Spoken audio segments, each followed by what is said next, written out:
All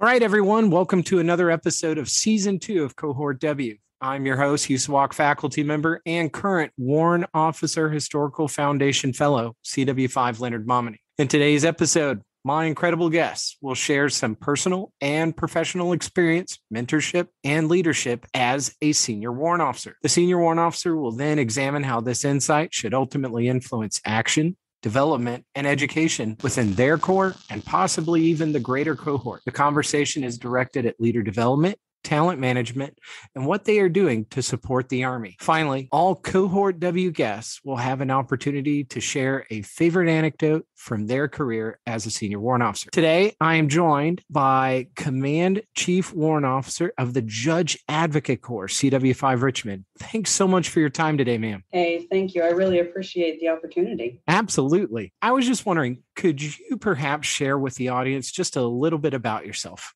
I'm CW5 Tammy Richmond. I enlisted in the Army through the delayed entry program. So I spent an entire year in the delayed entry program. Left for basic training right after high school graduation in 1998. I'm married. I met my husband in high school. We got married in 1999. So he's been on the journey with me since the very beginning. We have two wonderful sons, a terrific daughter-in-law, and sweet grandson that was just born this past June. So he's almost 3 months old. Been a warrant officer for almost 18 years now. And while I won't try to convince anyone that every single day has been exceptional, it's been an overwhelmingly positive experience that I'm really grateful for. That is wonderful. What was your initial MOS upon entry into the military? And then about how and when did you feed into the warrant officer cohort? Sure. A little dated. My initial MOS was 71 Delta Legal Specialist. That eventually turned into 27 Delta Paralegal Specialist. And I switched over right around the 6-year mark. I applied in 2004 to be a legal administrator, 270 Alpha. So I've been in the JAG Corps my entire career. And at the time, Paralegal Specialist was our only feeder MOS. We now are open to 79 Sierra and Romeo, 42 Alphas, 68 Whiskey and Golf, 51 Charlies, and 36 Bravos. But really what we're looking for in a legal administrator is, do you have management experience, particularly in some of our competency areas that we work in? That's very interesting. I had no idea that the JAG Corps feeder route had opened up so widely. Yes, it has been a wonderful recruiting tool for us. I'm sure it has. Now, you are currently the Chief Warrant Officer of the Corps. How long have you held that position, and what's that like? So I just took over in August. I spent the previous 3 years as the Command Chief Warrant Officer of our legal center and school in Charlottesville, and then was selected to do this job and came up here.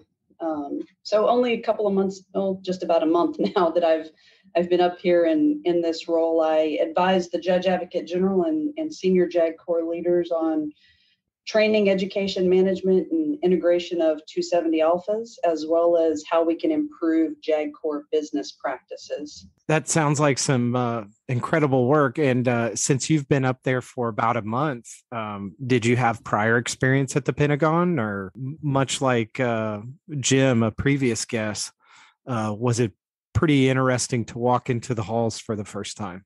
So this is I think probably pretty rare for both Jim and I both.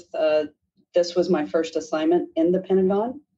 So, I got to walk in and learn how to navigate the hallways and how do you access people that are all behind locked doors, just to network and socialize throughout the day to get things done that you need to get done. So it's definitely been an interesting experience, and I wish I would have had the opportunity as probably a junior CW2 to be here. For many of us, we really can't even imagine what it's like to walk through the halls of the building. It's got to be a pretty amazing experience for you on the day-to-day. Now, you said earlier you were the Command Chief Warrant Officer for the schoolhouse side of things. How is that different from what you do day to day with the Judge Advocate General? So we're probably a little different than most branches in our school. And it's a legal center and school for us, so they do some outward reaching stuff for the field. They have their own 1-star who is not the head of the branch. That person is just in charge of the legal center and school, or LCS as we call it. And then the Judge Advocate General is the head of the branch and drives all things from a proponent level.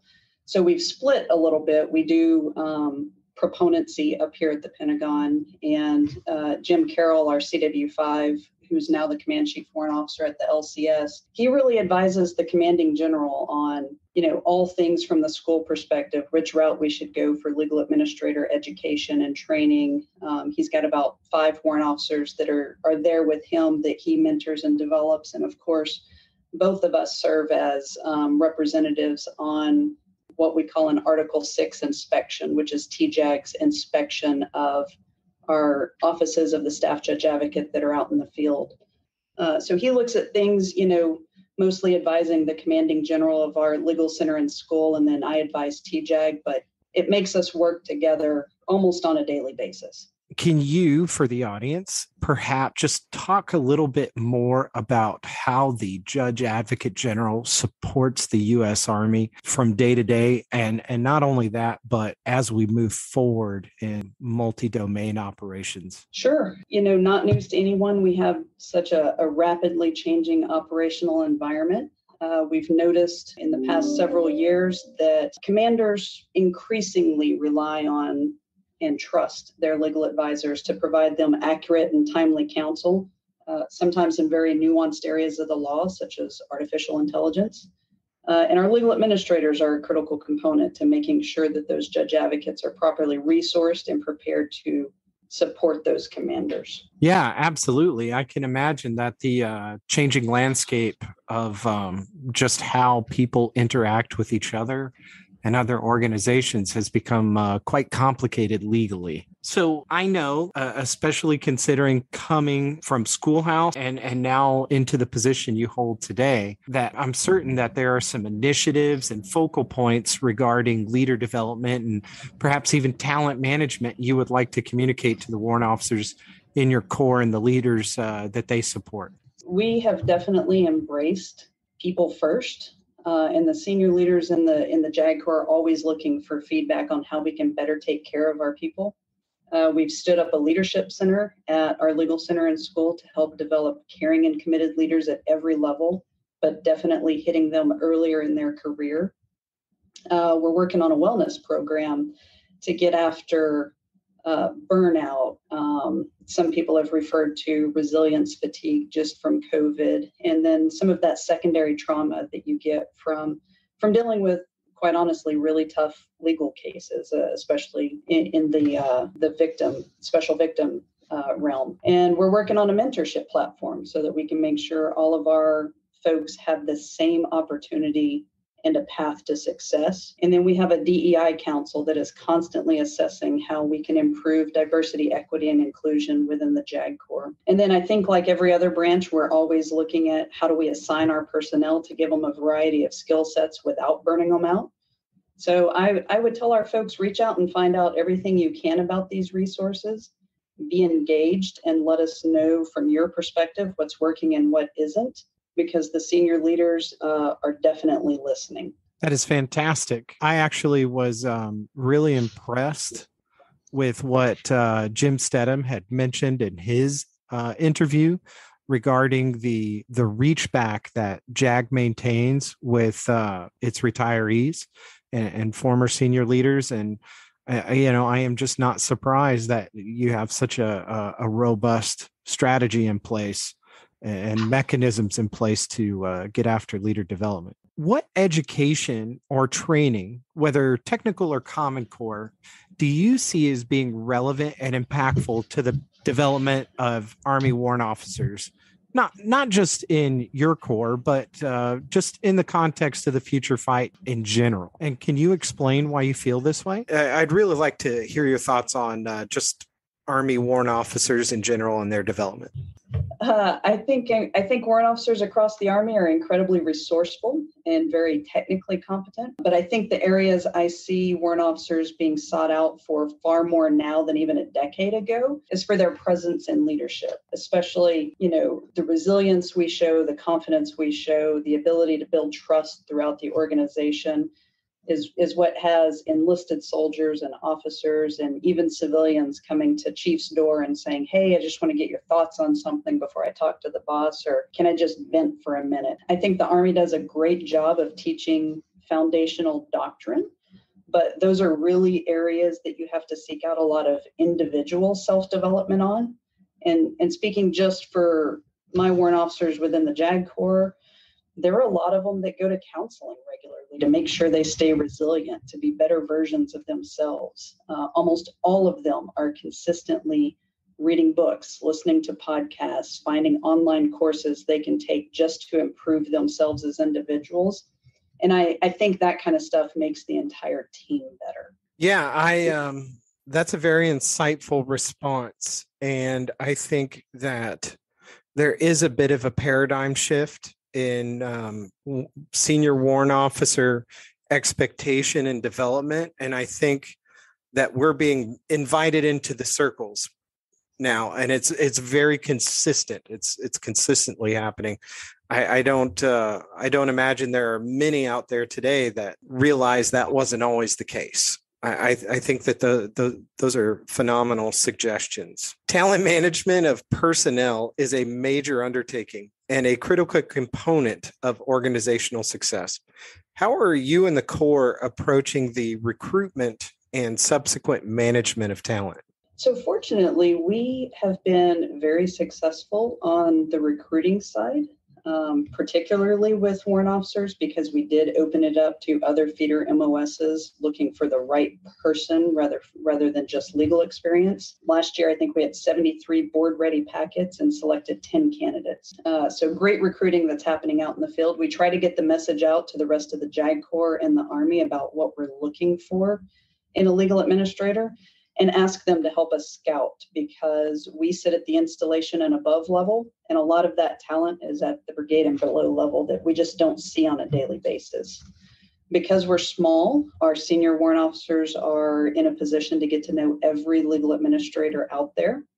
They share that knowledge along with the staff judge advocates and our reserve LOD commanders that share what they know of the individual with our career manager and myself. And we're able to get a pretty good idea of what every legal administrator's skill set is, how we can best integrate them to support the JAG Corps, and then where we need to put them to help develop additional skills as they grow. That is unbelievable. You said 73 board-ready packets? Yes. That's great accessions. And then selecting 10, that allows you to really pick the very best. Absolutely. Now, I am a career educator, whether as an instructor pilot or in the classroom, and I am always looking for innovative ideas on education. Can you possibly offer some thoughts on how you feel warrant officer education can be best modernized? So I will tell you, after being assigned to the Legal Center and School for the past 3 years, particularly during COVID, I am a huge fan of virtual learning. Not so much distance learning, but virtual learning. I don't think anything replaces being in the same room together, but I think it offers a different opportunity where you can get face-to-face interaction and learn from each other without having to travel to a course somewhere. And it allows different types of training. So I would love to see an interactive platform geared towards warrant officers that maybe does a deep dive into some of the topics they cover in ILE and SSE that we just don't have time to get into during resident PME, or to be honest, speaking from experience, we just don't know how important it is while we're in that course to pay a lot of attention. What would you say to a CW3 or even CW4 that is out there right now, and they aspire to someday rise to the position that you now hold? I'd say be patient. We have so many talented warrant officers, and we are constantly asking them to do more than what their current grade expects. But there's no reason to rush through your career constantly seeking the next big thing. Learn absolutely everything where you can, and look for opportunities and challenges where you can really improve the organization. So it's been said that experience is the best teacher. And for an Army Ranger, a former Army Ranger that had to learn the hard way many times in his career, I can definitely attest to that. What experience, success, or even failure have you learned the most from? So I think failure has been an excellent teacher to me. I will share way back when we had PLDC, which is the old version of now BLC for any young folks that might be listening. I was somewhat of an arrogant E4. I was a good soldier, good paralegal, and PLDC was the only thing I needed to do to pin on sergeant. And I got there and I failed land nav twice. I was well trained and prepared by my senior NCO who had spent a lot of time in the Ranger Regiment. No issues at any practices we did, but I couldn't pass during the 2 attempts that you get in school. So I went home having not met the standards for the course, lost my promotable status, and man, I just felt it deep in the pit of my stomach that I had let my leaders down. But for me, I think it was a good, humbling experience that we probably all need from time to time. And I think it really put me in a position early in my career to evaluate people from a whole person concept. And if they've struggled with something or failed something, to look at how they reacted to it and rebounded from it, rather than being quick to dismiss them because they didn't meet a certain requirement. Yeah. Wow. That's incredible. And I agree. Failure teaches us quite a bit. And I, too, went to PLDC for all the young people listening. Now, do you have an interesting or formative anecdote from your career you'd like to share with the audience? Perhaps it's funny, could be inspirational, could have aided in your development as both an officer and senior warrant officer? Oh, yes, absolutely. I was a young and eager W01, probably just like everyone else, the most junior officer in my section, being assigned a lot of random tasks. And I was assigned the task to create and print the 18th Airborne Corps Office of the Staff Judge Advocate t-shirt, right? Big mission there. So I took all the pre-orders to do a payment up front, got the design approved. And when I picked them up from the vendor, they said 17th Airborne Corps instead of 18th Airborne Corps. I go back to my email, I double check the design, and sure enough, I had signed off on the artwork, validating it as 17th Airborne Corps. So it was completely my fault. And I sat in my office trying to figure out, how do I fix this before my boss finds out I've ruined about 100 t-shirts? Company says, well, we can either print them all again at full cost, or we can do a fix that I think was about $300 was the fix. So either option, fairly expensive, at least in my mind. I considered, can I hide it? Do I pay for it myself? Ultimately, though, I gathered up all of my W01 courage and I went into my colonel and told him what happened and that it was my fault. And before I could even get to how to fix it, he just pulls out his checkbook and said, hey, I know you'll take care of it. How much do I need to write a check for? And looking back on it, it seems like such a small thing and a funny story to people who remember it. But that colonel could have gone an entirely different direction with his response. And I will tell you, since then, I have never been afraid of making a mistake or failing, or of owning up to something that just didn't work out. We should be able to take those things to our leaders, and your colonel was tremendous. I did something kind of along those lines, except in aviator land, it was probably considered far worse. I burned down the company coffee pot. Oh, that's a major faux pas. Yeah. Oh boy, was I chastised for that one. But what we did is we owned it. And we used an engraver and a couple of squash bugs and polished it up real nice and made it the Woj trophy.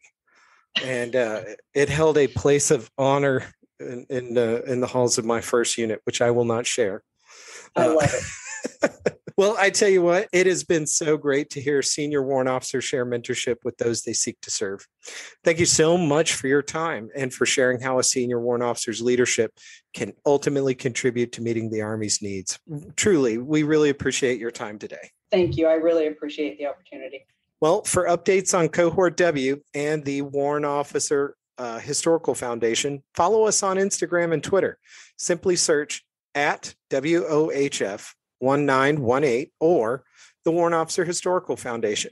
Finally, to learn more about how you can support programs like this, please visit warrantofficerhistory.org.